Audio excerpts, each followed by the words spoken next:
नायक गोड़ाई ग्रामर व्यक्ति गोटे आमर रामनवमी 60 वर्ष उर्ध्व पालन कर आखपाखर समस्त गाँ बंत हाटड़ी ब्लॉक बंत ब्लॉक समस्त लोक मैंने आसती पूजा करने आम भल सुरक्षित चलते आम गाँव बहुत अवदान अच्छी एपटी आम गाँव भी समस्त सहयोग चली अनुष्ठान चलती जेना घर ओराई व्यक्ति आमर आज जो प्रभु श्री रामचंद्र जो जन्मदिन पालन कर तो मो जानत प्राय आम बापा और जेजेबापा अमल अनुष्ठान आज पर्यंत चालू अच्छी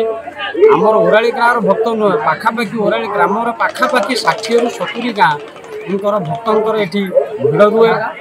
प्रत्येक वर्ष पर ए वर्ष जो आयोजन करा जो हिसाब से आम कमिटी और गाँ लोकंर सहयोग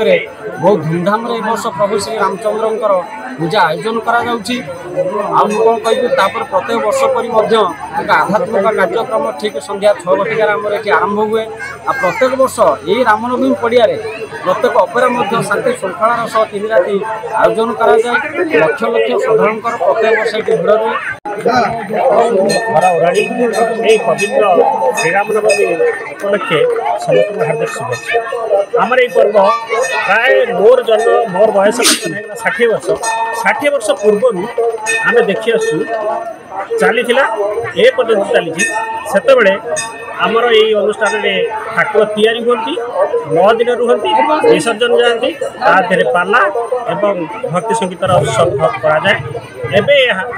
बड़ बड़ ओडिशार सोनापधन्य पार्टी गुड़े यात्रा कर भाव में चली गाँ लोक मान सहयोग संपूर्ण मात्रा ये अनुष्ठान रही।